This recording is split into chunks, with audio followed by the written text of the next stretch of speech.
Hey everyone, so let's just do a quick intro here for this next video. So this video I had recorded about 3 years ago and I had meant to upload it much sooner.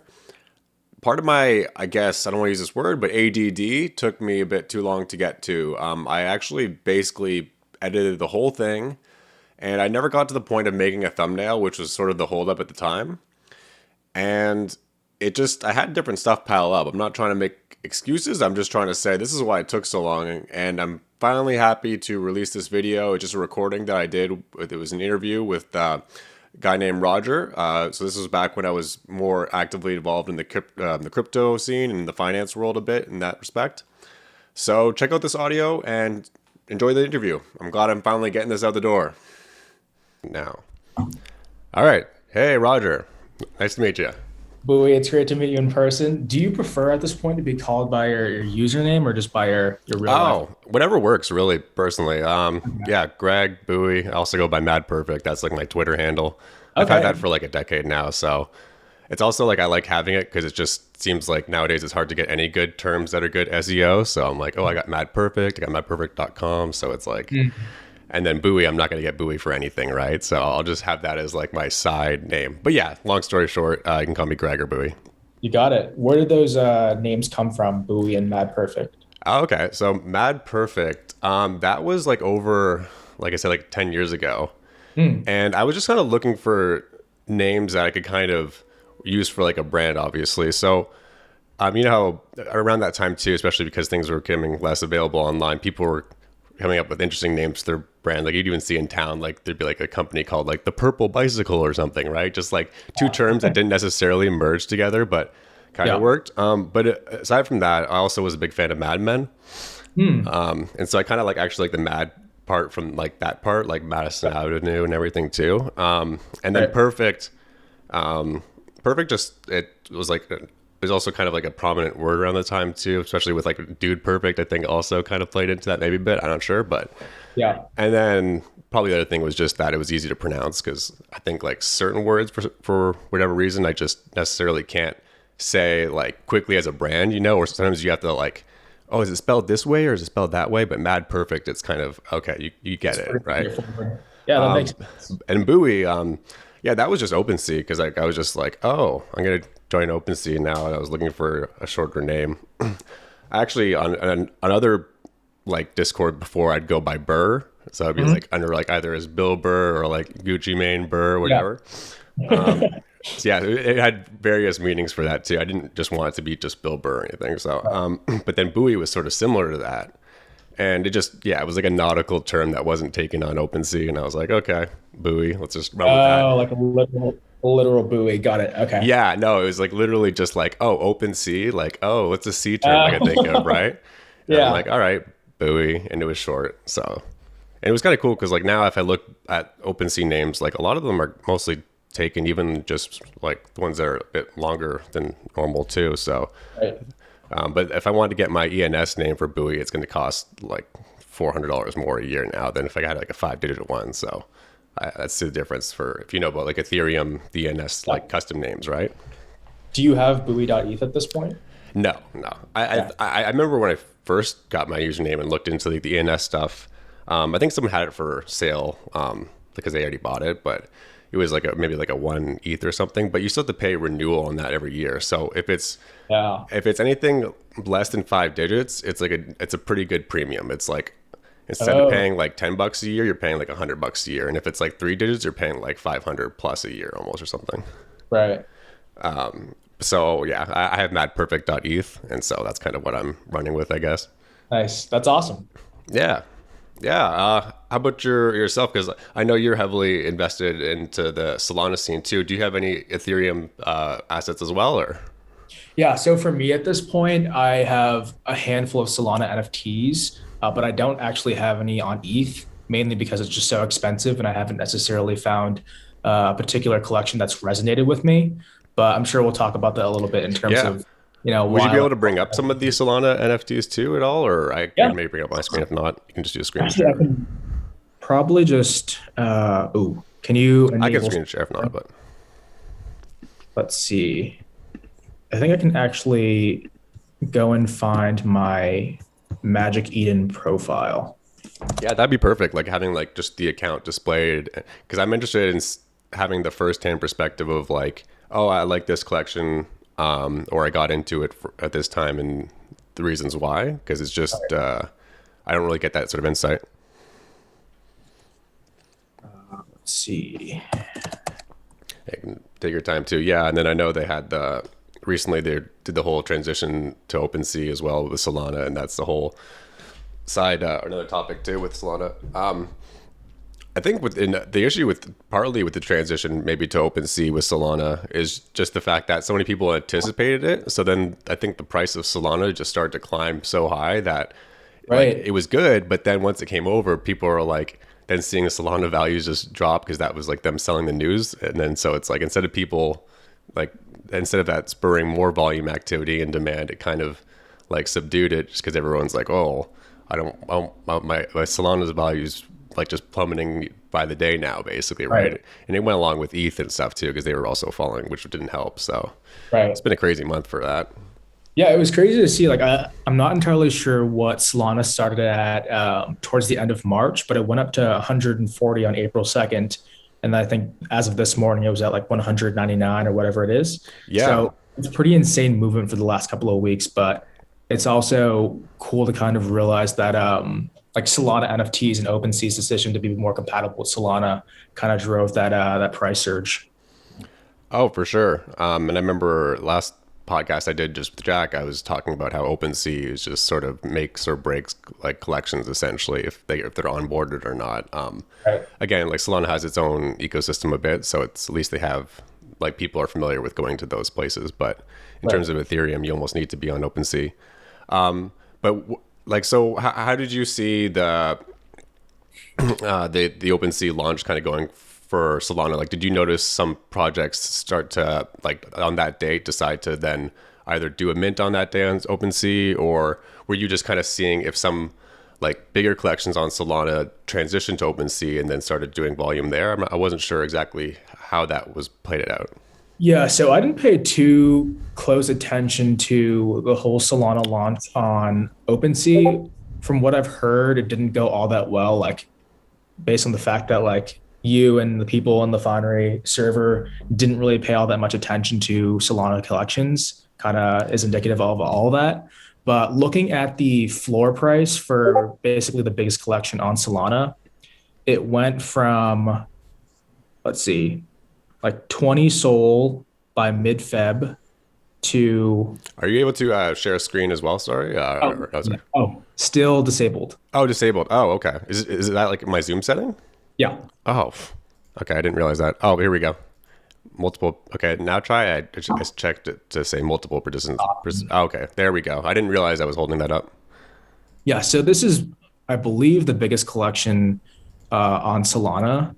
So just looking at this floor price, what is it like 26 beginning of March, and now at this point 200. Yeah, All right. So that's pretty insane. that is cool. I definitely I've heard like of DGod just through like secondary channels or just through like word of mouth sort of because I listened to like the Nifty Portal show, and then there's one guy who's really big on Solana there. So if you Yeah. actually did ever check into the Nifty Portal, look for like an episode with Easy Eats Bodega because he's the Solana guy, and he'll even have Solana specific like episodes where he'll go into stuff. And I know that yeah, the DGods one was the topic at some point. Yeah. It's just cool to see that. And it's also pretty interesting in that the floor price hasn't tanked after the whole hype. So that's cool to see. What I was particularly disappointed about was Solarians, the collection that I'm really into, didn't perform all that well, really at all, over the course of this launch. And how old is that collection? 'Cause it sounded like that's been like something that Jack dove into at the time, even when OpenSea and stuff was just starting in a sense. Yeah, actually, so the collection just turned a year old. The first mint was April 7th, 2021. So like that's pretty ancient for Solana NFTs. But again, it didn't do all that well. Basically didn't move at all, really. I actually do kind of like Launch. the the user interface on Magic Eden and some of the analytics stuff, it doesn't seem like it's, a compromise to OpenSea. It might even be one of those scenarios where it's like it almost looks too nice. Like OpenSea, when I go to OpenSea, when I first started using it too, I was just thinking like this is a WordPress site, or basically it's a site where it is, but but it's just so familiar. I think because of that, like even the components and stuff they use, like they almost seem like they're just jQuery like components that like you'd get from like their packages and stuff in a set. Like I'm sure they've tweaked them now or kind of made like small adjustments, but yeah. But then Magic Eden, it almost seems like this is like some newer like Web3 kind of dashboard or something, right? Where you can almost see it. Yeah, even the colors, I guess they're kind of a bit more vapor wavy, but I think, yeah, it's so hard. I feel like to make a marketplace that almost that has the same. I don't know what OpenSea has going for it. If it's just really the fact that they got it there first, or yeah, it's interesting. Well, how do you see it? So it's interesting in that I saw this tweet, I have it right here, where this person is basically making the case that Solana NFTs will be bigger than ETH NFTs. They're saying, oh, I guess that's Magic Eden. Actually, I'll have to reread that. Yeah, Basically, sure. that Solana NFTs will arguably be bigger than ETH NFTs somewhere down the road. And I feel like that's an interesting debate to have, in that, yes, ETH NFTs has a huge head start in terms of years. But in terms of user experience, Solana is just way better, both in terms of the blockchain itself, platforms like Magic Eden, as well as the wallet Phantom, which in my opinion, just a better user experience relative to MetaMask. But I mean, what do you think? What are your thoughts there? I guess I'm just trying to get to like the heart at what people are kind of getting at with like in terms of what's going to be the winner. Because with Ethereum, I think one thing that people can sort of say in terms of like what can make up for its inefficiencies and stuff is that potentially maybe even other crypto could be like the layer 2 to Ethereum in a sense, and take off a lot of that burden that they've had especially for when it comes to like the gamifying assets and stuff, where you need to make a lot of high volume transactions, Right. and then I think that's probably the main wonder, is like I think people might just still have like just layers of crypto that they go through, like Bitcoin is sort of, I always see Bitcoin as like the first layer. So it's like if you believe in crypto as like an asset that'll gain value over time versus fiat, then you put like you'll have like your main holdings always in Bitcoin as like the safe, like this isn't gonna it's less susceptible to any kind of fluctuations and stuff. And then you have Ethereum, which is sort of, okay, I actually can sort of use this a bit more. It's got a bit more utility, got these smart contracts and stuff, but still not quite as efficient as like, the Solana and other stuff where, the costs are much lower and there's much more transactions you can do per hour and stuff. Right. And I'm just not sure if that model will really change too much, or how that, or I think even from some technical standpoint, I'm not sure if like ETH 2.0 will make that more efficient anyway or something, but that's how I see it right now. And I don't know if that will change down the line. That's kind of the thing. Cause like, I don't really know if efficiency and volume stuff, if fees, I wonder how that plays in. It should seem like it is a factor. Yeah. Because it's like, oh, the better technology should win, or why would people want to spend more on these assets than they do? But I don't know if but I think it could be both, to be honest. I think actually how I do see it is it's like Solana, it's still gaining traction, right? It's still it's going to get like a different market, and it'll probably maybe even just start to eat away at Ethereum market share over time. Like they'll probably both still grow. But I think it could just be like how Bitcoin's becoming like a less dominant crypto compared to Ethereum, or not just Ethereum, but all the rest. And then, likewise. So it'll just become maybe more distributed, and maybe more use cases for some will be like have use cases for Solana versus Ethereum. Right. No, that totally makes sense. And I completely agree. I was reading a little bit about this briefly right before this. And the article didn't specify what gas fees or how much time it might take to confirm a transaction might be with the ETH upgrade that's upcoming. I think what this summer or maybe in 2023, whenever it is, if it'll even be comparable to the current TPS of Solana, which at this point is they have Yeah, here I highly doubt it would be no. way higher. Yeah, And I don't even know if they'll be able to roll it out or if they'll just postpone it again, sort of thing. All these dates that people have for crypto, I'm always just wondering if they'll ever even, like, if they'll just keep pushing it back with these things yeah. too. Just add a year for safe measure. But going to your point of like there being more use cases for Solana and that it's just faster and cheaper. I think one of the really cool, exciting things about NFTs on Solana in particular are like gaming NFTs. So even with Magic Eden, they also just recently released, I guess, this new section that I've never checked out. So we can click into it together. Sweet. Basically displaying NFT games or games that have NFTs baked in on their marketplace. And it's like if you're playing a video game and you're probably exchanging these NFTs pretty frequently, I'd imagine that most people would probably want to spend far less money on each of those transactions compared to Ethereum, which is like what, $20 relative to maybe a fraction of a penny on Solana. So we'll see what happens in the long run. I personally don't know what might happen.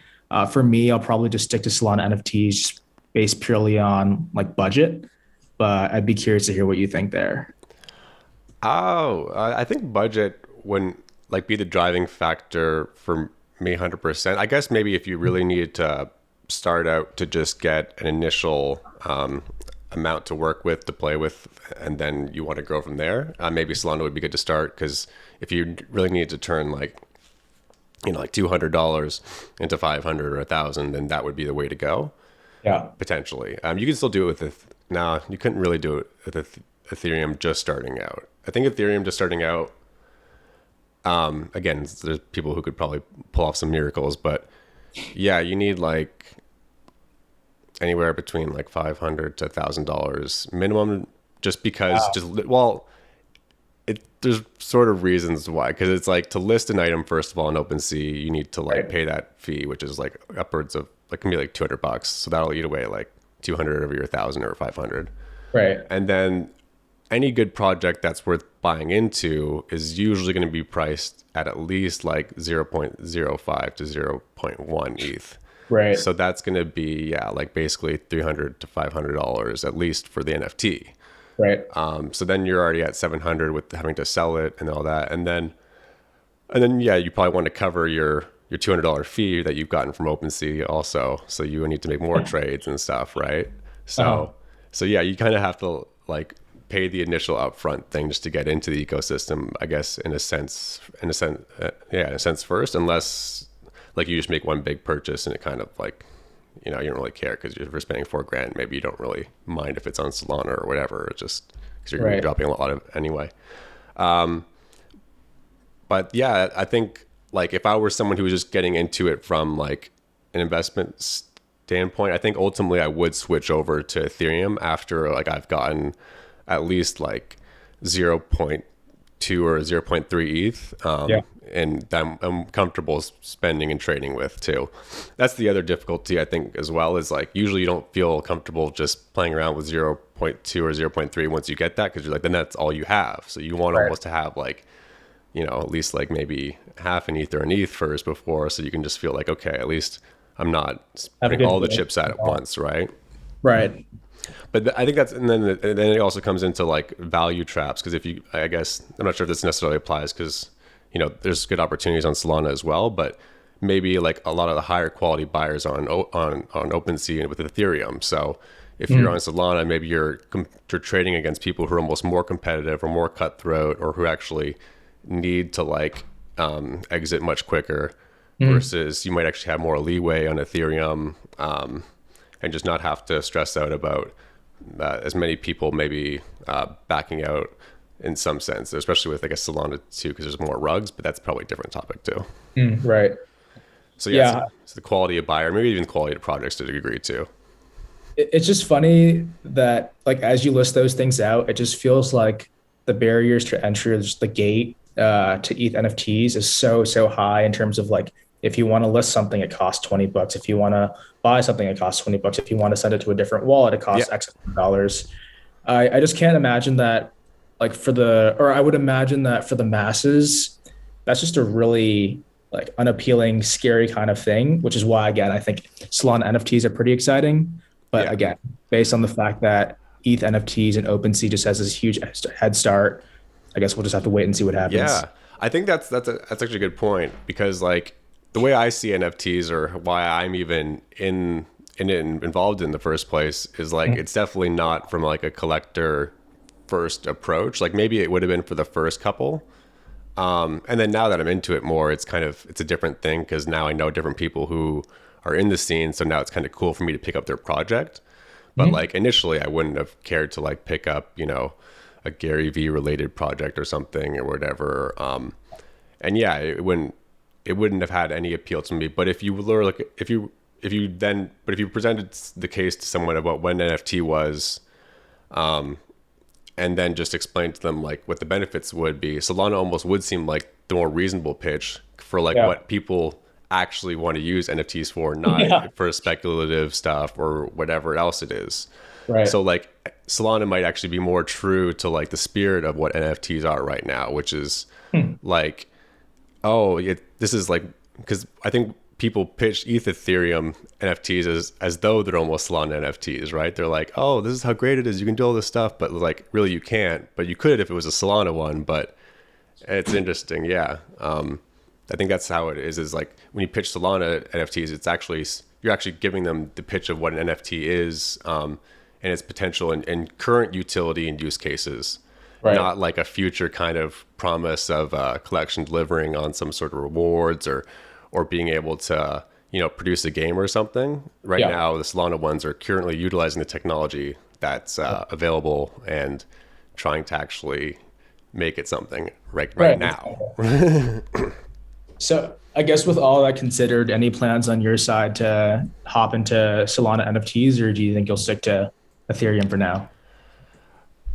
With me, I would like to go into Solana more. I just need almost a bit more like liquidity to move around, I think, in some ways, because like I have just a lot right now in the ETH side. So I'd either have to maybe free up some of that because I just have some longer term positions right now. Yeah. And then, yeah, I'm really lately, especially this month, because like last month with ETH pumping and NFT project just got killed. So it was like at least across the board, it seemed that way. I mean, some did well or whatever, right? But floors just started dropping because when Ethereum pumps 30% in 1 month, no one wants to hang on to their NFTs or whatever, right? Right. So this month though, it's been completely the opposite, which is just like it's been crazy. I've had more news than I've experienced in the past while. Like it's actually like I'm actually loving it, but the problem is I haven't actually capitalized off too much. Like I've probably made more in January so far, but right now like it's so exciting that I'm like, okay, at least like this is what I like the NFT space Yeah. for is I really like just the news and all that stuff. Like it's just such a great storyline to follow. And so right now there's project after project, news after news. So whenever I have some free liquidity, I'm parking it in something like almost immediately. And it's not been a great strategy at all. Like it's almost been like I've shot myself in the foot like 5 times this month. Just not losing money necessarily, but just moving into something and then something else I could have put that into comes up.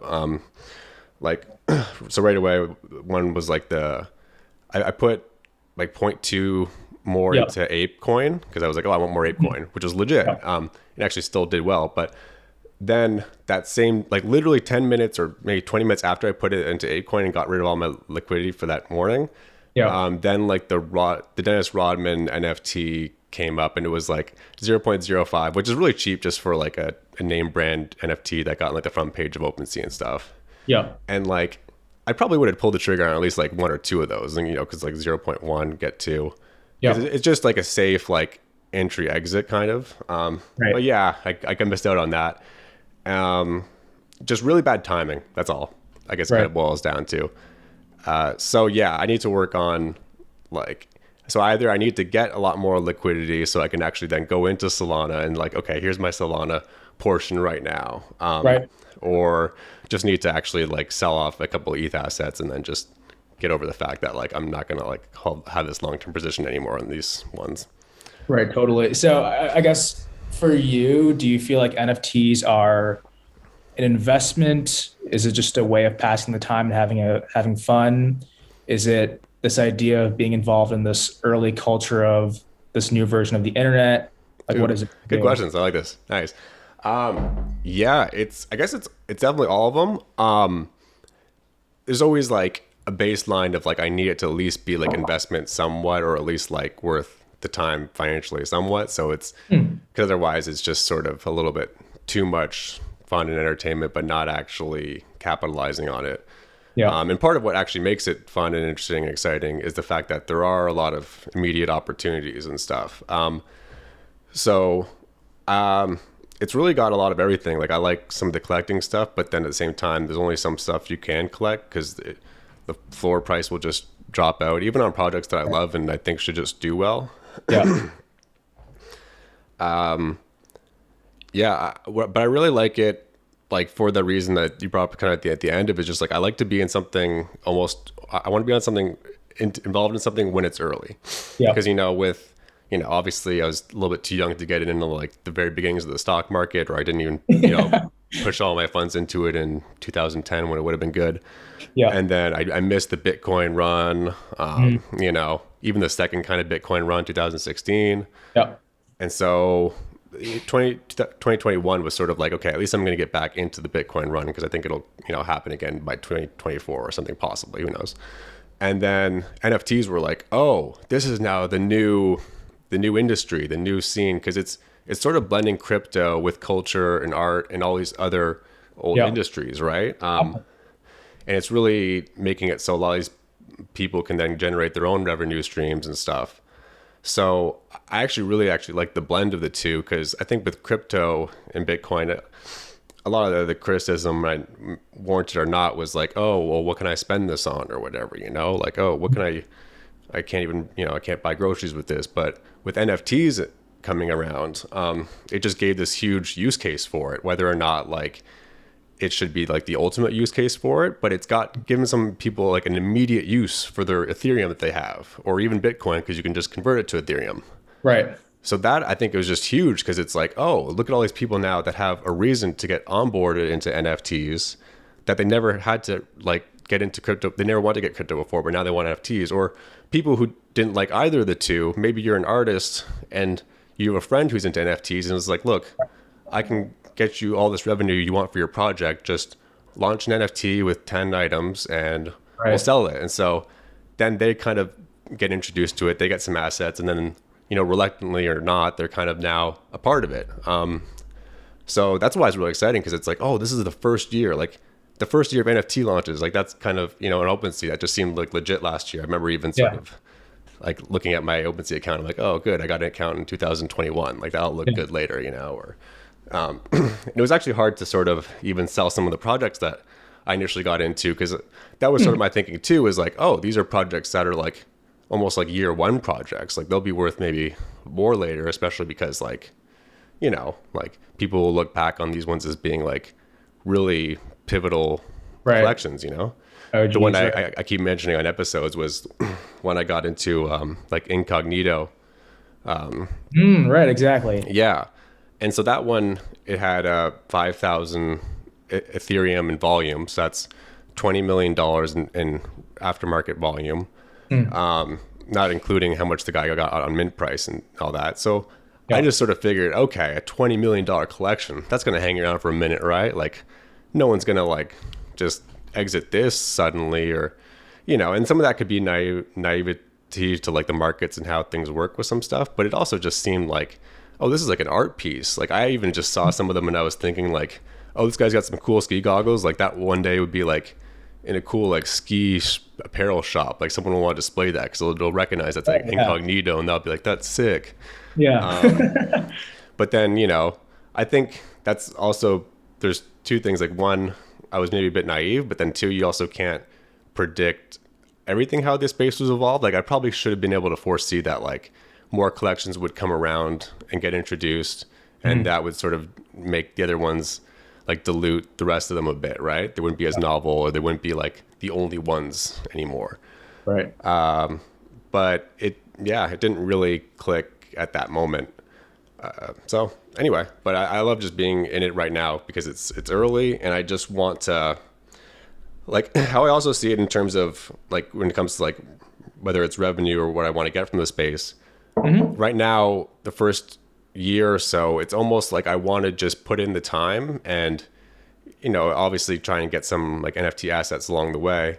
But really just by being in this space, I want to kind of get established so that I can kind of then earn more rewards from that later. Even like the obvious rewards you get right away is like airdrops and stuff. So, Yeah. I've already got like a couple airdrops just from like the exchanges, like the Looks Rare airdrop, and there's even going to be like a MetaMask airdrop coming soon. Like it should Hopefully. be, yeah, hopefully, right? The mask Yeah. one.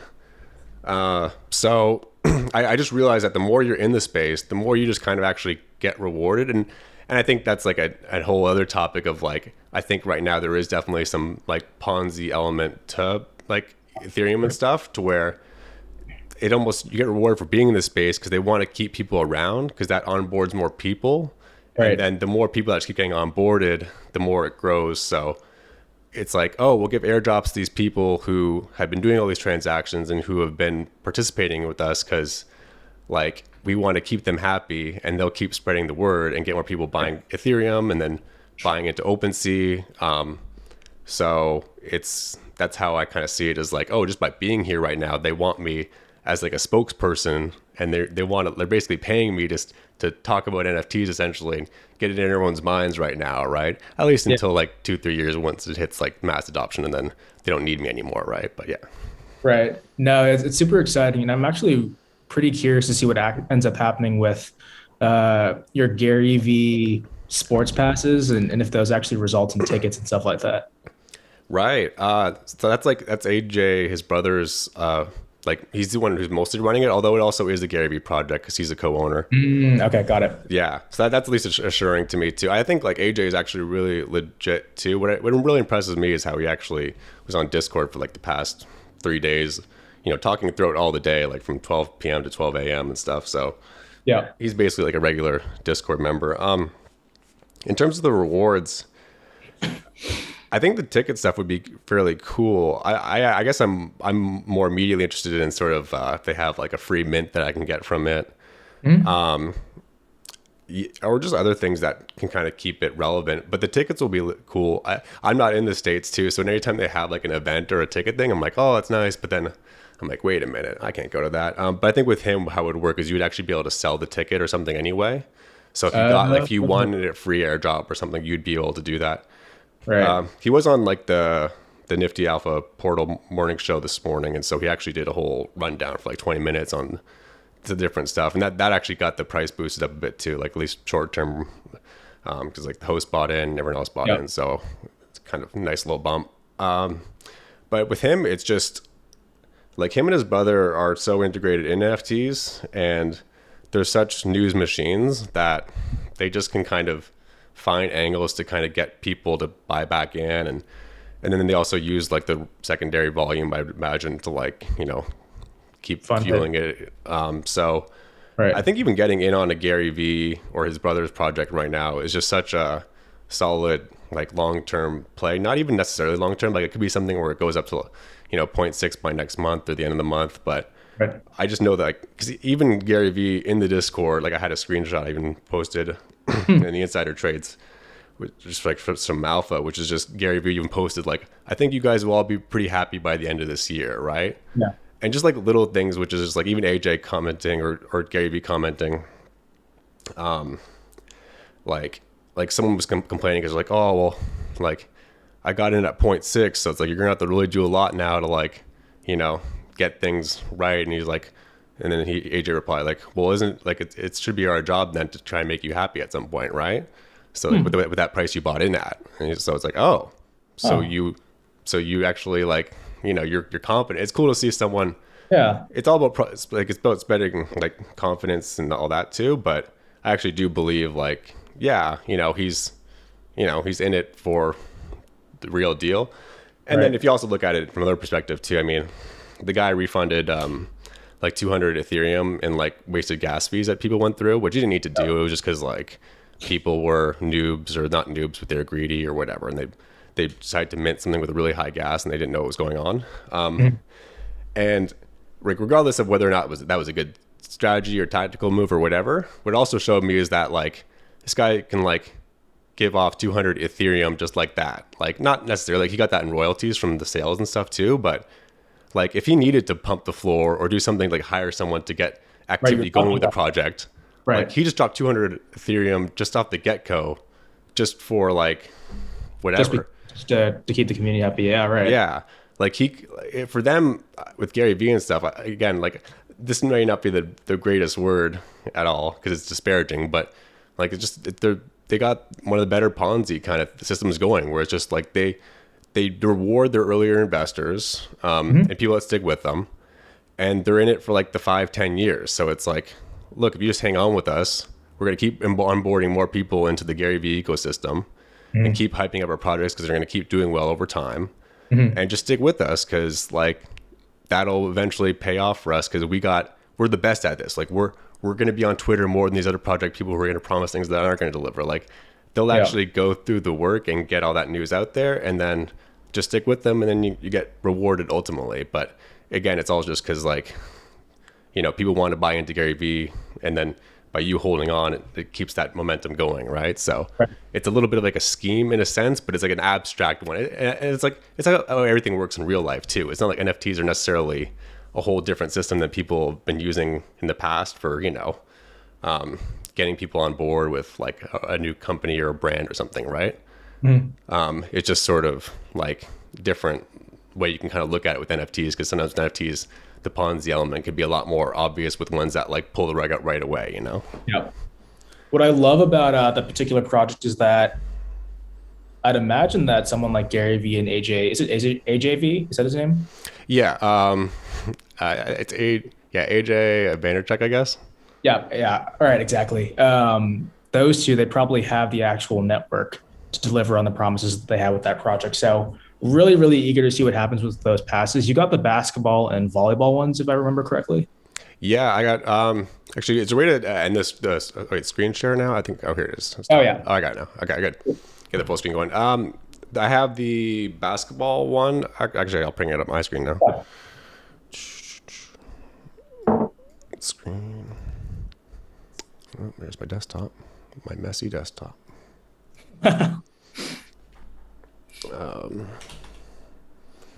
What was it? Vandersports. Right. Okay. Oh, what am I doing? Okay. This is how instead of bookmarking stuff, I just always just use Google History nowadays. Okay. Mm, Uh, du- du- du. 0.4 floor. Yeah. It'll probably go back to like zero point 0.4 by tonight, I think, because it's like it got a lot of momentum this morning, went from like 0.37 to zero point 0.2 quickly. So, but yeah, if you go to my profile, I have these three. So I have the lava one with the basketball because I wanted to get one basketball one, and then I have a hockey and a football one because I'm like, okay, I want a hockey football. I actually paid a little bit of a premium for that, which I was kind of Mm, like, didn't really regret, but I'm like, I guess I could have got that for cheaper later. yeah. And then this is the first one I got, which probably would have got a different one, but it was the cheapest one at the time. So I was like, eh. But it's two icons, so it's legit. So I have a volleyball and a tennis. But it's cool because I got 5 different sports at least, so I like that. Right. And yeah, and the holographic one should be a bit more premium later too.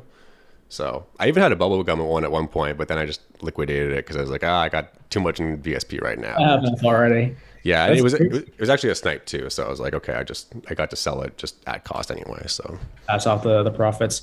You have 45 NFTs on ETH. That is impressive. oh yeah, some are like higher quality than others, but yeah, I actually had Yeah. like over 50 before, but I've been draining them all like last month because like the ETH pump, right? Right.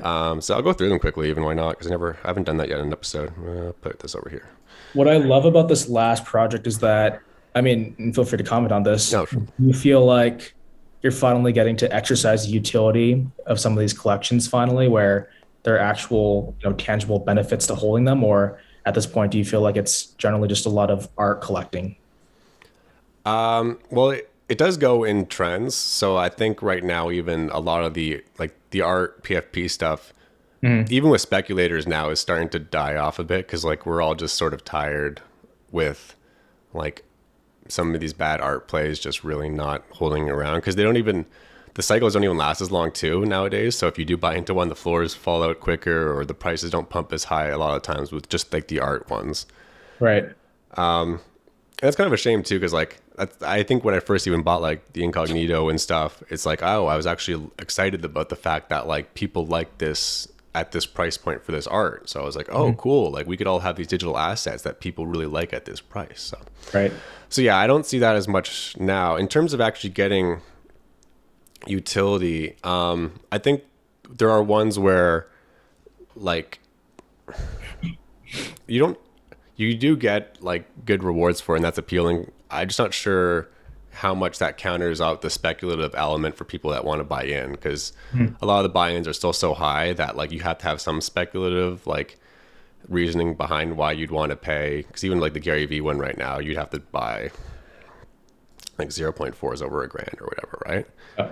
So it's like, okay, well if I want to get into the very like you even know like again, this isn't a concern to me, but to someone else it's like, oh, well, what do I get with this very sports pass? And like, oh, I know he's going to deliver stuff, but how long is it going to take for me to get, well, this is another auction, but yeah, how long is it going to take for me to get $1,300 worth of value from my VSP pass? Like it could take like multiple years, which I'm sort of prepared for, but most people are sort of, and that's how I see most utility plays right now is like they're worth it and you get something from it, but it's almost just like a step up from like the art plays right now where it's like, okay, at least I'm getting something from it, but I'm still overpaying or paying a lot just to get involved in the first place. So realistically, like, do I care? Like not really. And then, so these are some of my more art ones.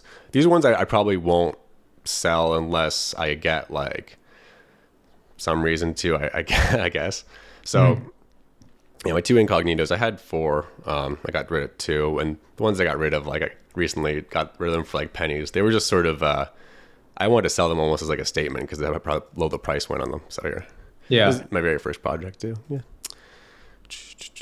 So right now the floor, 0.02. It's terrible. Like their projects were, look how much volume that is. Like I've never seen something with this much volume. even Al Capone's, which I always like, that was like the most garbage like rug pull project back in the day. How much did you pick up your initial Incognito for? Too much. Oh God. Okay. Yeah. But the thing was like, I immediately got a trade that basically paid off my Incognito trade like a month or 2 after. Yeah. So like I was in the green overall with NFTs despite that. So that's always been kind of like what made me not totally not like the space anymore. But yeah, so even this garbage project can hold a 0.03 floor even, right? And this one was like, I remember because these two kind of came around at the same time and this one had totally botched, but I don't like giving this project any more attention, but it's the first one on the list there, so I'm not going to talk about it anymore. And not even because I'm bitter, I just don't want to give it any kind of press. I just like it's the guy behind it. It's not the community, it's not anything, but just like the reason the collection will never take off is because the guy behind it will continue to get the royalties from it, and no one wants to give him money anymore. Like, no one likes him. So it's like if you gave the product to someone else, it'd have a chance, but until then, we don't want you to get any more royalties from this, even if it's like 2 cents. Right. At least that's my thought. Anyway, so we have then the Sad Girls bar. This went up to 0.3 at one point, and now it's sitting at 0.13. But I got in at like 0.1-ish range anyway. These are like my first buy-in. So this is when I didn't really understand too much about the space at all anyway, but she'll be creating like a super NFT later, and she's going to combine the skeletons and the sad cats, and it could be something. A bunch of, right? Yeah, what this collection depends on, essentially. And the artist is legit. Like the artist, Glam Beckett, she's been in the space. She's been doing this style, like her style of art for over a decade now. So it's not even like she's just like she's not like an artist that came out of nowhere. She's been around for a minute. Mm-hmm. If you go to like her. The issue with this project, well, I mean, I don't say there's an issue, because you can be kind of like too critical at times when it's like, it's not really like the project's fault, but yeah, like it's just that. yeah, like you can see, this is her on Instagram. That's where she mostly posts, but she has like content going all the way back to how far ago. These are still somewhat recent, I guess, 2019, but it goes all the way like 2014. And she's been doing the same, and people have like got her work tattooed on her and stuff before, and like, you know, she has Etsy like sales and all this stuff before. Yeah. But yeah, she's like she's a Russian artist. I think that's actually part of the issue too, is the fact that she's like Russian based or whatever. So not because like the current political stuff, but just because like the fact that you're not in America or whatever. So it's like you got a little bit of like a language difficulty sort of with communicating, but then also you're just not going to be around for the same industry type stuff to promote your project. Right. But despite that, she's actually been able to make pretty good connections. I think she's even going to be, this collection will be a part of like the Coinbase launch. Oh, cool. Yeah, if that ever happens. So if we ever get the Coinbase launch, right, exactly. yeah, their NFT thing. It's funny because like Coinbase NFTs were supposed to be here like at the end of last year. They even had it on their site, and that was the case, and then they never did that. Did I hear correctly that their waitlist is larger than OpenSea's user base? Maybe. I signed up for the waitlist like ages ago. Yeah, as did everyone. That's awesome. And then those at the bottom are the elderly clubs that you and Stonks are talking about. Right. But anyway, so Sad Girls basically, I think they have potential, but the problem is they almost need life support from other people that like them. So like the people that have bought into the project, like there's even, you know, Mark Zuckerberg's sister, she's been on like a Twitter space with Sad Girls Bar. There's like two big like NFT collectors that own like over 100 Sad Girls and stuff. And once it goes onto Coinbase, like what made it pump in January was the whole like all the women NFT collections were starting to pump. Right. So this one just sort of took off with it, and it was great to see, but then they just couldn't keep the ball rolling with that. But you know, if there is another women NFT pump, you can bet your ass that this one will also rise, because it's one of the first ones that came out, and people always look at like, oh, what's one of the women collections I can get into. So if you want to play that angle too, that's another way to look at this one. And then they have the other collections. But yeah, so then I have the apes, the elderly ape. And yeah, the elderly apes are also down too. My thought with the elderly ape at one point was like, it's a derivative, you know, maybe doesn't have too much potential, but I actually thought it did have potential in the sense that I thought, oh, people are going to want to have the regular ape, and then they want to have maybe the elderly ape for their collection too, you know? And then there's also the like desperate ape wives, and I think their floor has gone down. I've not seen these. What are these? So these are like the female version. Okay. Yeah. But these at the time, the elderly apes came out, they were like at a 1 ETH floor. Yeah. And, you know, 10,000 of them. So I was like, oh, okay. So there's going to be the ape wives, which again, still to this day are around. They've gotten over 11K volume, 30 million volume, right? So I'm like, okay, there'll be the women one that people want. They're going to want the elderly apes, which is like what I have here. And these ones like were like a good representation of it too. And it seemed like the community kind of embraced it. So it wasn't like, oh, people in Bake didn't like this or something. But yeah, it just didn't end up panning out, which you live and learn. But with some of the Bakes, Bored Ape stuff, I just sort of, I like to take a little bit of risk on, because I'm like, what if it does have legs or whatever? Ultimately, I ended up breaking even on this, which is kind of ultimately sad, because I got I got really good reveals on this. Sold to like Intel. Moving free. Yeah. Well, sold to them when they were like for a slight profit initially when they first started to sell, and then they start to rocket. Yeah. And I actually was up like 0.3 something, and then I bought back in on one, because I was like, oh, well, I want to have a second one now. But like my thoughts on the space have changed so much, but at the time it was literally like, oh, this would be cool. Like I'll get one for myself, and you know what? Like my dad, maybe one day he'll be on Twitter or something, and he'll want a profile picture. So I picked up this one. Yeah, but like, and like, again, it's just sort of, and it's not even the price falling out too, but like even now, look in hindsight, I'm like, my dad's never going to be on Twitter. He's never going to like, or if he was, it's not worth it. Right. But yeah. Anyway, but I still actually like the art enough to keep that one. So I haven't floored them yet, because don't like selling for that much of a loss if I'm not in a rush to, I guess, because I think like, Right. oh, maybe there will be a one day where like this gets up to like 0.1 again at least, you know. Right. We'll see. Oh, my browser's now slow. That's awesome. I didn't realize your collection was that extensive. I mean, a couple of takeaways there. The first being like, damn, you have a really huge collection. Like 45 NFTs is quite a No, bit. I have some that aren't. Well, I have 6 that are like staked, and then I have one also that's like kicked off of OpenSea, but it's worth like 0.2. I mean, based on the conversations that we have like every day in Foundry, I always assumed that you were effectively just flipping them within a couple of days or weeks. But it seems Some. like you're in pretty deep. Like you're keeping a lot of these for quite a while. So Yeah, no, some of the ones that like I do hold on to are the ones I don't know. I guess I would say like I wouldn't say that they don't perform because I guess the ones that do perform, I sometimes just sell them too quickly. So that's probably what happens. But yeah, like a lot of ones I'll hold on to. Like even the Castle Kid ones, I got out of them all pretty early. But now it's the ones I have are still sort of rare and uncommon. So like this one here, so I actually kind of like the art of these ones. Whatever. So this one has like a Santa hat. And you can't even buy one with like a Santa hat right now in the open market. So it's like if you go to the collection, there's 37 of them. And it's like, so I could probably list it for 0.1 and maybe get it that at some point. And same with like the Cool G hat. But the problem is the floor right now, it's 0.02. So it's, I like the volume's so low on it. Oh, my browser is really slow right now. Okay, here we go.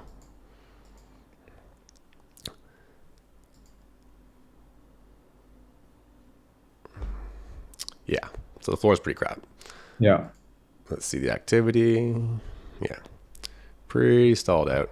I do Yeah. like the art in this one, so I kept 3 just for the art part. I was like, okay. And I actually do like the guy behind it, Colin Tilley. Like he's done a lot of sick music videos and stuff. Like artists that like I'm like, oh, you actually did that one? Like I've listened to that video like hundreds of times or whatever. That's pretty cool. Any that come to mind?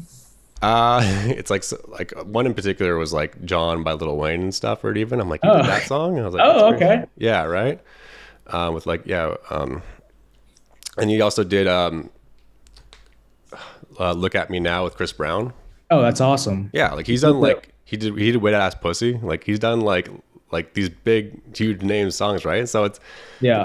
the issue with Castle Kid, and this is my thought, was like there's different reasons why I didn't do well, but the one person that I'll blame for it is probably even the Nifty Portal show. Like they really just like gave this project, or the one host really harped on it for no reason. Like some people will just have an issue with certain projects, and you know there's reasons why you don't like certain people or whatever, but it's like when we're talking about like what's a good play or what's like, it just, he had like a real bias in this one, like a real like stick up his butt, because he was like, oh, this Hollywood like producer kid's gonna drop an NFT that's 10,000 supply. It's the floor price is 0.08, which isn't even like high. Like not floor price, the mint price was 0.08, which isn't a high mint price for like minting really. But Yeah.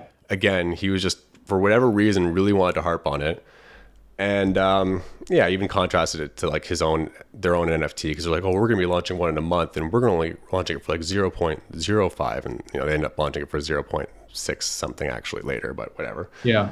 Huh. But that just kind of bugged me, because it was like he was totally fudding it just because he wasn't like a fan, and it was also like a day or two after they had hyped it. So a couple shows ago, the other hosts were really on board with it. Like the one guy, like Pio, he's big into, you know, the music scene and doing video producing at one point in time. And he knew of Colin Till, and he was kind of giving it a good rap. But at the same time, he had to like fight his host, who was just like being really bitter about it. Anyway, Yeah. because of that, the community itself kind of was like really critical of it when it launched. Like, so it's like, oh, why is it not performing like immediately? Like, oh, just giving it so much on, like, just putting way too much pressure on it to perform. Yeah. And even Colin, like he was really active in the chat. Like the mods were doing a good job, but Yeah. again, all it takes is like for one person or group of people to just completely like hate on your project for like real no reason. And he probably could have actually saved it a bit if like, the thing with too is like, that's why I like someone like AJ for Gary or whatever. It's like, well, one, he actually went on the Nifty show, so it's like they're not gonna trash talk him because, you know, they already have a relationship. But Yeah. I even posted in the Castle Kid Discord, I was like, you should like go on the Nifty show morning show to like talk about the project after they trashed you about it, because they'll have you as a guest or whatever. Or they'll, I'm sure we're not really stoked to maybe talk with them after the one guy wasn't really, Right. giving you good vibes, but it's sort of what you want to do to get in front of it, maybe, like, and so yeah, ultimately it just didn't perform partly because of that, but there actually even was a good flip opportunity too at one point in it as well. So I have a little bit of an issue too when people talk about like Castle Kid being a complete flop, because it actually was a good flip at one point if you played it right. Yeah. So Whoa.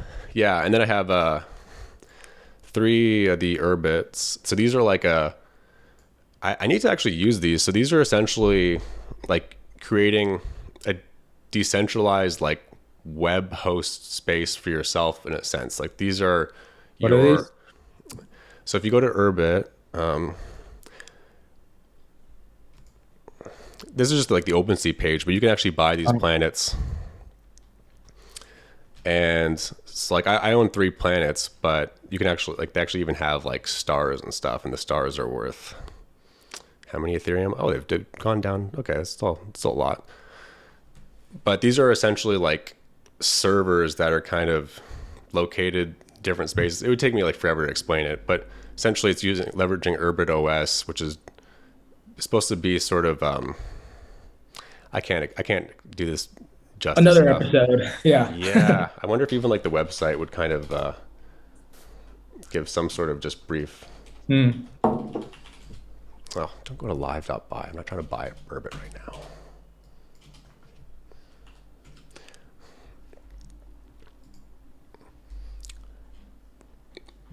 But this was cool because this was actually something that was like looking to, like, they were developing it for like a decade, and they're kind of almost waiting for something like NFTs to exist so that people could actually have like something that they could use as like their login, I guess. Yeah, it'd be better if someone else kind of covered that. But I got 3 of those, so I'll just end with that, I guess. And they're worth quite a bit, which is what matters. But very cool. I'll They're look actually into. not like too worth too much, but like because you can even mint one right now. But yeah, you get the, I guess they're worth like 0.1 if I sold all 3. Right. But in terms of like, I actually, after I got like a good win on one of my trades, I ended up buying 3 because it was like, oh, I'm not going to sell these later, but like I do want to own 3 planets. So that'll be like, one day I'm going to have like a site where you can only kind of access on my planet, and that's where it'll be. This is Right. essentially like, this is essentially like your URL is like the name here. Yeah. Right. And then we have the board breakfast. I could go through some of these quickly, but I think it could take a while too. Oh, right. The coffee came with that. Yeah. Yeah. Yeah. Good old coffee one. So cool. Anything else I can say about board breakfast really that I didn't cover before, which is just, I don't know. My copy's coming soon. It's funny because like Stonks lives in the States, right? So he got his like last week. Yeah. Mine's like almost in my province, so that's good. It shipped at the same time, so I'm like, Yeah. great. Yeah. That was an interesting one. I like the art of this one though, so I have 3. So this is the one that I got from like a mint. Yeah. Right. This is kind of like it's even got like the M&M kind of hat to it. Oh yeah, I didn't mention in the last episode. The reason I also got into this one is like, I remember before it minted on Twitter, I would just see it a lot. Like people were posting this pretty regularly. And this was around the time when like Elderly Apes just came out, like before then also. And I was like, oh, this is a cool trend that people are going to get on. I think that maybe I even had like the same thought that I did with the Elderly Apes, is like, oh, ape owners are going to want to buy one of these, So not too much more to say on that. The Dead Friends. Dead Friends was a good play until it wasn't a good play. But now it's still a good play. I just have to wait. So like the Dead Friends, Cool art. yeah, I like the style of art. So these passes, I initially bought 2 passes. What was it, for like 0.59 ETH, and I ended up flipping them for like 0.9.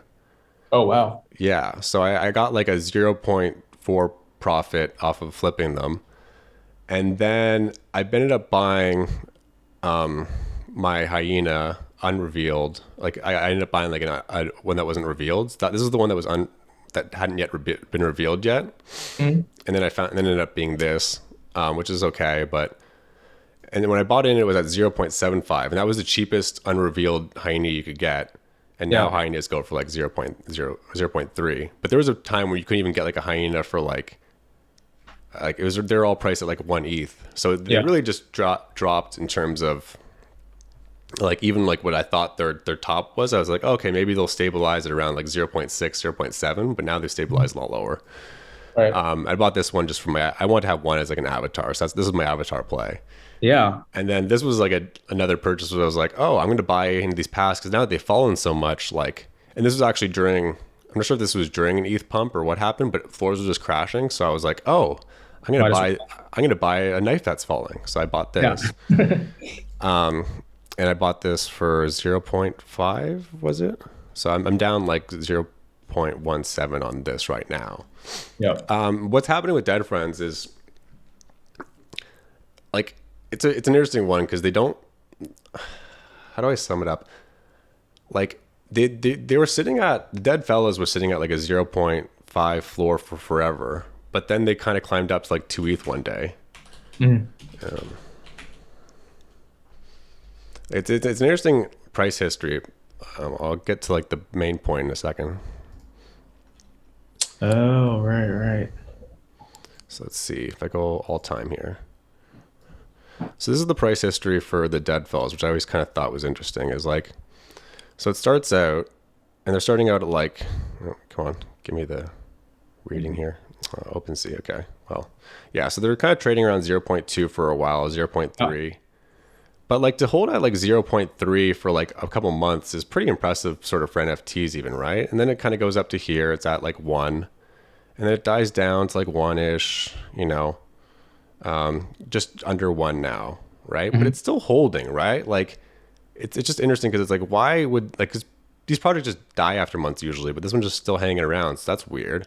Yeah. And then, of course, here in the start of January, when some stuff starts to pump too, it goes from being a one ETH floor all the way to 2. So how I kind of see his collection is just sort of like it just kind of lingers and then it pops. And you can attribute different reasons for it. I'm not even entirely sure what the reasons are myself, I guess. But what I do know is like they're really integrated with like the other NFT. Like they're one of the players in the scene right now, Dead Fellas. Like people, like, there's different cliques, like there's the Doodles community. There's like, so they're kind of grandfathered in right now to that clique ecosystem, which is like really key because then,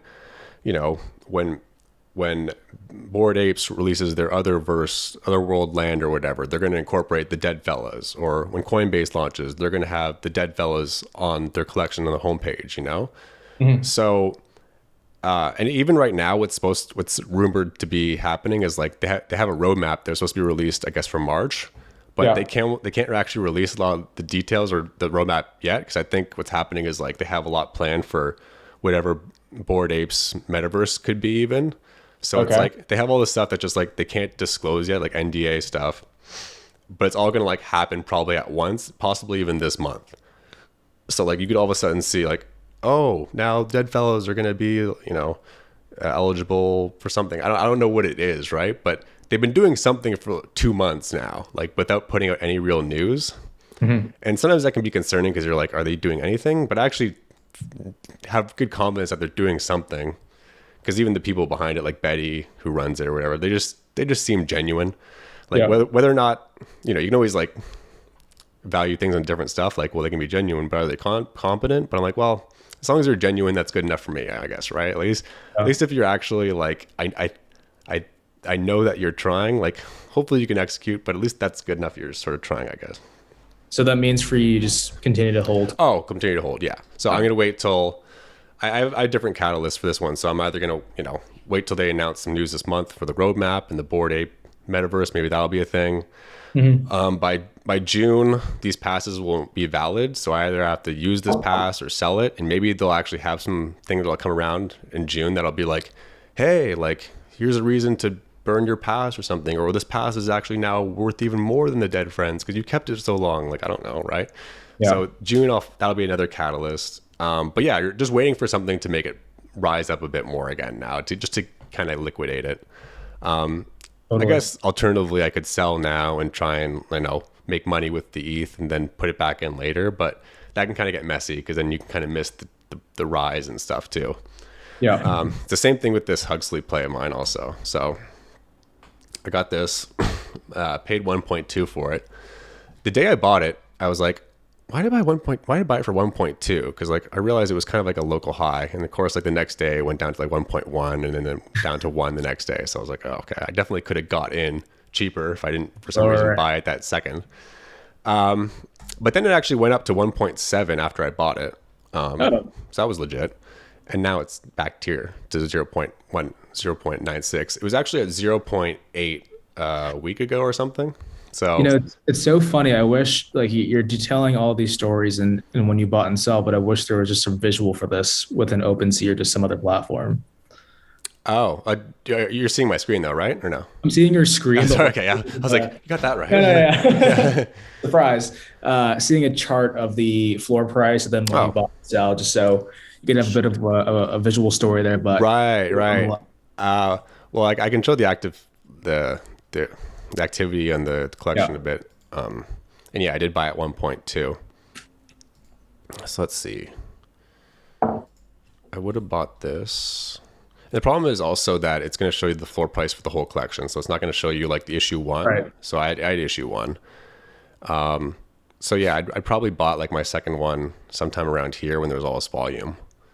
And then now the volume just trickled out. And they're going to have another burning event next month. So that'll be like the reason why issue one will go back up again. Yeah. Yeah, we'll see. I'm still holding on to it because I think like regardless, it will go above one. I'm not sure if it'll go even to like the 1.7 range again, but I'm pretty confident it'll go back to one. I'm always on the fence about it though now because it has dropped. I'm just thinking like, oh, there's still things I could park this into. Like this is like possibly 3 VSP passes, or it's a whole bunch of ape right now that I could buy with this. The other issue is the royalties. So if I sell this, it's 12% with the OpenSea royalties included. So I'd sell this for 0.95. I'd get like 0.82 or something. So Yeah. it's like I would lose 0.5 on my investment if I did that, which you're not eager to do that.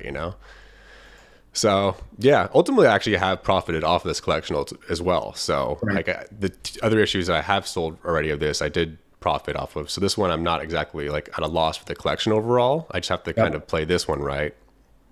And then because I held this one and a couple other issues, I should get the access to their next mint whitelist or whatever. So that's another perk. But yeah, I mean, collectively, it seems like most of the collections that you buy into are doing pretty well. They just seem to remain pretty yeah. solid. So I only hold like what I'm holding is either because again, it's like the art stuff that I'm not going to sell because it's either like, okay, I'm not going to sell these elderly apes or, it's just positions I either can't get out of or I like too much but everything else I would have gotten rid of by now. Because a lot of stuff too, it's like, even if I like it, if it goes up, like if it 2 or 3 X's, I don't want to have it after it 2 or 3 X's. I mean, Yeah. it's just, I can't justify it at that point because it's like, oh, I didn't like it that much at that price. So, Right. yeah. So in some sense, what you're seeing here is sort of like maybe like a survivor bias or something too, where it's like a lot of stuff you could see so much more crap that I just didn't hold on to even. Like even this card I bought. This is the reason I fumbled partly my pre-mint play recently, I believe, because I bought this pass. So like my dead friends got me a whitelist access to this thing to mint, and then one of the other hosts in the Nifty portal too minted this before I did. So I was like, oh, this is an obvious one just to mint, Yeah. you get a whitelist of something and it's like, it's dead friends you need to get onto it. So it wasn't even like a crappy whitelist. But the mint price for this is 0.2 and they haven't even, look at the volume traded. Like it's total crap. I minted this for 0.2 and they haven't, it just totally died. Like it was basically like it was a big scam, but it was weird because it was like, this was like look at the history on this. So yeah, like people were minting at like 0.2. Some people even minted for like 0.3 at one point and they got refunded, I guess. But Yeah. I remember here, this is when I was contemplating like selling. I was like, okay. So I actually started listing at this point, and I had to list it all the way down to like zero point 0.1 when I finally sold it. Mhm. And like even since then, like since I sold 11 days ago, there's only been not even 10 sales. Yeah. But this is a mainstream thing. I'll go to their website. But yeah, this is stuff you don't see in my portfolio because I'm like, okay, I'm just getting rid of this because it's total garbage. But you look at Right. this, right? Like Vogue Business, Dead Friends, like Access Drop here, Oh, collaboration with wow. Nuno. Wow, this is gonna be cool. Oh, Yes. cool. Yeah. Great branding too. Yeah, 3,000 pieces. That's a low supply. Wow, these will do well. Okay, yeah, Yeah. zero point 0.2. That's not that high. All right, you know. And again, dead fellas. But So yeah, what happened? nothing happened. That's the problem, Right, really. It was yeah. just sort of like, oh, you like I guess obviously like buyer beware, right? But I mean, Mhm. like it just sort of seemed sometimes there's plays that just seem if not like no brainers, at least like, oh, I can get out of this with no issue. Like I thought like I'd mint this, and if I didn't like it within a day or two, I could sell it and get like sell it for 0.18 and lose like 0 point something, right? That's how Mhm. some plays go, is just you don't have with NFTs a lot of the time, you get like you have to kind of go with your gut because you know some plays aren't going to work out, but you just have to do like whether it's like a shotgun approach or something. Yeah. This one it was a little bit impulsive because I had the like the whitelist thing for it, but I thought that they were going to go really quickly too. So I was Yeah. even like, oh, I got to mint this quickly. So I didn't even really look into the details because everything I thought was vetted. I was like, okay, not only is this like a Dead Friends collab, Yeah. another host on the portal just minted this. Those are like two go passes for me, at least to resell it later for like break even. Mhm. But yeah, it didn't work out that way. So now it's like it's a good learning lesson, I guess, but it's sort of an unfortunate one because it's like I thought that would have been enough to protect me on some level. Like if the host bought it, and then also if it was like a high level collab, like Dead Friends hasn't had or Dead Fellas hasn't had an announcement in a while, and this was like one of Yeah. their recent announcements. It was like, check this out, and Yeah. so Wasn't uh, that great? yeah, you'll get some curveballs in NFTs too. But that's how my portfolio kind of goes. Is yeah, it's stuff I like, and then different long term positions, which I kind of hope will play out. Yeah. But yeah, the other thing, yeah, hopefully it's not too me centric at this point. But I was Oh, just no, thinking, no. even with so when you get back to the Solana and stuff too, like I do want to get into that stuff. Mhm. And I just need to like have room to diversify it, and then I'd like to get like a good pool in there to work with too. So, but that's how I even approach my NFTs right now. So like I have the 3 Dead Friends, I have the 3 VSPs, I have the 1 Huxley, which is worth 3 Dead Friends or 3 VSPs. I Yeah. have 350 ape, which is worth more than my 3 VSPs now. So it's Yeah. like I have 4 different positions, and that's not even including the Sad Girls bar, which maybe one day will take off. Or Yeah. and then I even like I try and get some like real world assets along the way too, or whatever, right? Like I'm just trying to do different random stuff now too, especially with inflation.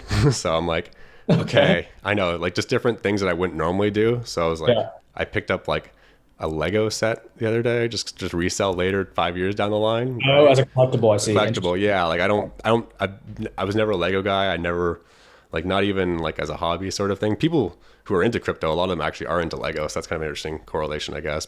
Makes sense. Yeah. I was But wondering yeah, I too. bought like the Lego Titanic set. It's like sold out online now, I guess, but they'll probably have it in stock. But it was like close to like a grand for that. Yeah. Just because I think like, oh, that could be worth a bit more later or whatever. I don't know. We'll see. Part of my reasoning is just like the material cost that goes into it. Because I'm thinking, Yeah. they've been selling Legos at like 10 cents per brick for the last 40 years, and like eventually they're gonna have to like increase that margin or something, and they still haven't done it. I don't know. I'm trying different stuff It's your essentially, right? prediction. It's your Yeah. forecast, right? But that's the Very thing is cool. like, I'm just trying to put everything in different baskets. So I do want to get stuff into Solana. So Awesome. yeah, it definitely seems like, and it's one of those things where like I won't be able to ignore it too, because like it's coming to OpenSea, and I do Yeah. believe it's taking away market share from Ethereum and other stuff as well, right? Or if not Solana, then other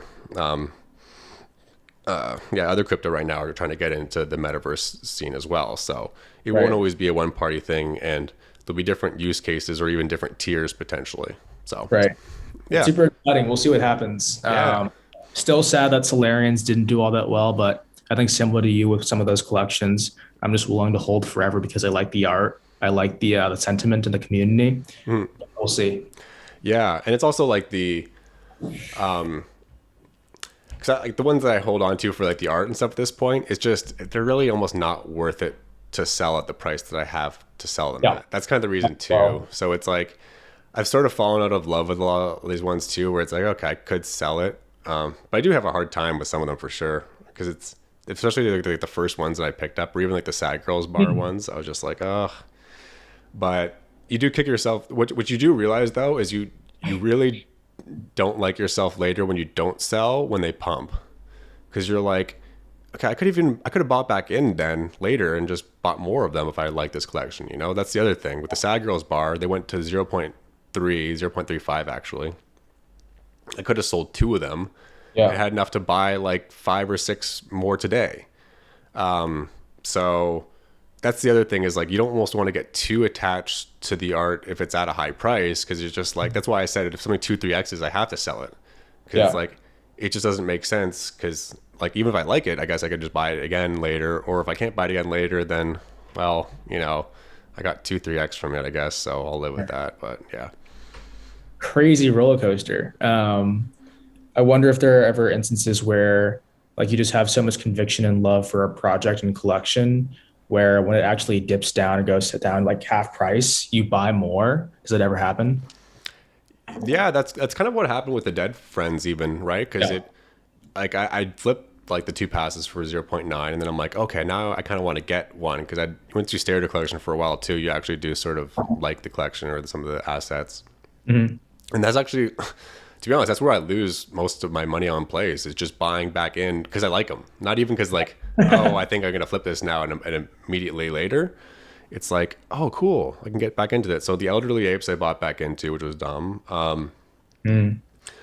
Like at least not like dumb financially. I could have bought back in now cheaper again, right? Like if I did like that ape that I wanted to get for my dad, I could have just got that like a 2 months down the line. But I didn't know the price was gonna fall either. So I guess like I didn't Yeah. anticipate that, but now I would have anticipated that.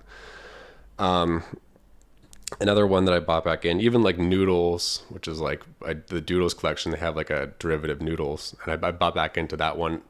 I broke even once I bought back in, because I bought back in at like 0.4 and I flipped it for like 0.5, and it went up Mhm. to like 0.6, and now it's back down to 0.2.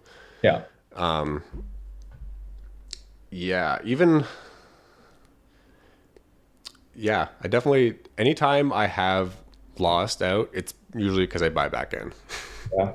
That's my weakness, because I can get out like fine. Like I don't usually hold something if it's really doing poorly, but then when something like, yeah, and it's also, you can kind of just I can gauge where a collection's going at some point. You're like, oh, okay, if is this person still putting out announcements, or is this community still there? Yeah. So if that still exists, maybe then I buy back in. But generally, if it drops, it's because those elements aren't there. So there's not really Sell out, get out, right. yeah, there's never usually the best logical reason to get back into something, unless you just have some insight into something too. With what's a collection that would make sense to buy back into? I think I have one in my mind here. So like, oh yeah, so I accidentally sold a Nifty Portal pass, which was annoying, because should I get into this? It doesn't really matter, but I listed one for sale. I had two of them. Oh wow. Oh yeah, I had five at one point, but anyway, I had two of them, and I sold my last one last night by accident, because like 2 days ago they got rid of all their listings somehow. I don't know how they did it, or I don't know how OpenSea did it, but like there was no listing, so everyone had to relist their item. So I had one listed before that, and so I was like, okay, great, now I have to relist it. So I relisted it, and then it sold, but I still had one left, and then somehow someone went into like, I don't know, the history, and found out where my listing was and bought it. So if you go into like the history right now, right, overnight, Oh, was scroll. that listing not canceled, or was it just the fact that OpenSea took it down but didn't cancel the listing? It happened overnight, and so I wasn't there to see it, but what I think could have happened is like, I don't know if they just bought the listings back up at some point, like unexpectedly. So like it wasn't listed, and then they like, oh wait, here's the like we bought it back now after 2 days, or if someone just went into OpenSea like through EtherScan and then Yeah, did some crafty thing, right? It wasn't the right, biggest like loss in terms of like margin or whatever. It's just that I want a pass to be in the Discord, so that's kind of right, annoying. right. So like here, so this is where all the prices were selling at. I guess they've been selling a lot in the past 24 hours, which is not great for me because I need to buy back. But Mhm. anyway, so yeah, they're selling for like zero point 0.2, zero point 0.2 the whole time, right? And then all of a sudden here, oh, me, 0.165. Yeah. That make any sense? Like, why would I, like, look, someone just 11:51 a.m. and I sell 5 minutes later for that. Yeah, This that's is this is while I'm bizarre. this is while I'm sleeping, right? And even if it just doesn't make any sense. And then you go to someone else too. Look, scroll up a bit. I guess I was one of the few people, but yeah, someone else Is that, yeah, 163. right. So he also Wow. got. This guy got. This guy got. This guy got. Yeah. We all got fucked. So it was just annoying. And I even canceled my listing last night. Like you can even Yeah. go to my listing here, in the activity tab. I had a second one listed at one point because like I had one at a higher price and one at a lower price, and then once the lower price one sold, I'm like, okay, cancel. So yeah, I canceled 21 hours ago. Still no dice. Yeah. Anyway, that was a long way of saying that this is a collection though, which if you have some insider info, you could probably sideways trade it a bit. Yeah. So like this one, I wouldn't. Although I did buy back in a second pass at this price point before, I still probably would now wait till it dips a little bit. It's hard to say because now that it's like this collection is 3 months into it, this might actually be the new floor price. But like if an ETH pump happens, or if news, or if just volume dies out because it's at a current volume spike, it could go back to 0.1. Because even recently it was like 0.1311 here, right? Yeah. And I know this thing won't go below 0.1, and I know it'll probably at some point in the line go to 0.2 or even 0.3 soon. So Right. I could probably keep buying back into this one at 0.1 over time and just enjoying it. But that's just because I have enough conviction and know enough about these people that like, okay, they're always in the Discord, the guys are always doing their show.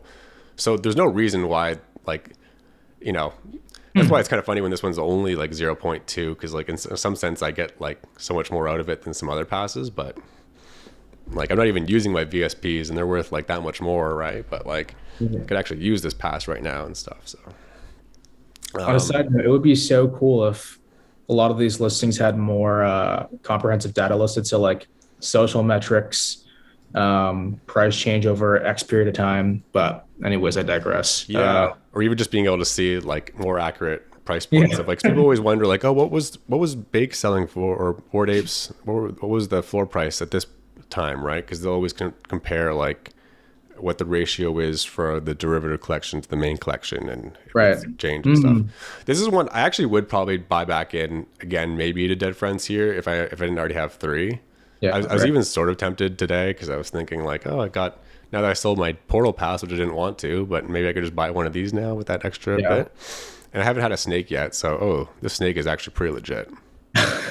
Not gonna lie, and then he just listed it too because I was checking it earlier. So look, so listings. This is what I like about OpenSea or in general with NFTs. You can see all this information. Right. So yeah, he minted it 2 months ago, and he listed it just 6 months ago now. So like he could have sold it for much more leading up till now, but he just decided to finally list it because he probably needs it for something, right? But this one's like the Cobra trait too. So yeah, it's got the Cobra snake, which is like a rare head part, Pretty and sick. it's got the fangs too. Yeah.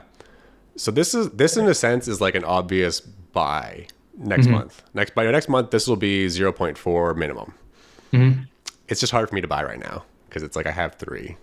Right. But I know it's one of those things where like I know it's going back to 0.3 unless the unexpected happens, which does happen with NFTs, but like you don't usually bet on the unexpected. So the unexpected is like they don't Yeah. release news, they don't have a roadmap, or like something just weird happens that you don't expect, but it's like there's no reason why this wouldn't just pump back to 0.3, because even the one time when like the Nifty hosts, they did like a show on Dead Friends, or had one of the guys who was really stoked and bought a bunch of them, just from that show he got the volume up that day to like the floor being 0.34. Yeah. So like one guy in one show did that with his news essentially. And so once they have like the new roadmap that comes out soon, and they announce some collaboration with Bored Apes in their metaverse or whatever, is just gonna, or they're gonna make like a digital avatar of the Dead Friends you can play in the game. That's basically gonna just kill the price. But again, once you have three, you're just like, it goes back to then another philosophy of like, you have to put money into what's working. So it's like, if it's not currently working, or I haven't recently profited from it, then I guess I need to put it into something else that's working now, Right. That's even with like Huxley, it's sort of the dilemma, because like I've been holding that for at least a month now, and so I'm like, well, that point 0.9 ETH or something, in theory I could have invested it in that last month and maybe turn that into 1 point something and then it bought into Huxley later, but that's going to be work. And then but then also Huxley recently went up from 0.8 to 0.95, so like I'd have to do anything, the price increased. So if I tried to spend time trading and whatever, I just would have wasted time. A lot, right? Yeah. Yeah. I gotta head out in definitely. You were longer than the other two guests and stuff too. I guess my main takeaway or two takeaways from this conversation is, one, I need to pay way more attention to your alpha, because you're in deep, and I feel like you just know so much about the space, which is awesome. The second is, I just feel like NFTs are a very social experience, and if there was some way of just following along with your process, seeing you do mints, things like that, that would be super cool. But I really appreciate 100%. I should definitely do more. Like I'll be putting out little bits of content like that as well, where it's just sort of detailing as I like explore the scene and everything. But I definitely can spend a lot more time in the space right now and just diving into it. So yeah, like I have like a day trader attitude for NFTs in the moment, and and I love it when like there's news like there is now, because it's like, because I'm with stocks and stuff, I was sort of interested in that, but I'm not a real TA guy, or at least I don't like that culture of like charts. And like I have 3 monitors, but I would never have 3 charts on these screens. Like it's just like I trade on much more, like you're saying, almost like a social level. Like, oh, I know people are going to get into this and they'll be hyped. Like I don't need a chart to tell me that. Yeah, and I can see people on Twitter Spaces brainstorming this. So there's that's a huge component to it, which I really like about it, and that's what makes it like fun for me. Is like, oh, these are people. This is a new industry. It's a 21st century thing. Like think of how many industries like have died out in the past like century or whatever. Like no one's like starting up their own businesses and doing all this stuff as much as they used to. So it's like this is a new booming industry with a new like current, like people are getting on board and innovation and all that. So yeah, I'm always interested in it because it's just the place to be. Like if NFTs weren't the place to be, then it's like, oh, maybe I'll be into that next thing. But yeah. But anyway, this has been great talking. Like, and thanks for hanging out for a while. I feel like again it's been kind of me centric, but that's likewise. I appreciate the time and the walkthrough. Would definitely love to do another one somewhere down the road. 100%. And yeah, so like for the first few shows, I haven't met any of the people that I've interviewed in person yet. So this is like why this is sort of the purpose of the first few, is just so I can even like meet people, like in terms of like getting their vibe and stuff, right? But then for future stuff, I would love to just do more casual. I'd love to do like a live podcast sort of format. I know it's just really hard with people's schedules and stuff. But anything that's like impromptu, because like I'm just around enough to where like if there was a sudden news and someone could just jump on a Zoom call, I would love to just have like a quick panel thing, or so that's something I'd want to do. So I'm gonna have like a weekly thing I'm gonna do Wednesdays just to kind of get in a good routine, and then I'll do little bits of content. But I'd love to have like a spur of the moment, like, oh, let's just all get on board and do like a live thing, especially if I get like you and Stonks, or you and Jack, or all 3 of us, or and yeah, totally. Awesome. Okay, I'll talk to you soon, but thanks again. Really appreciate your time, Roger. Thanks for coming on. Take care. Talk soon. All right. See ya.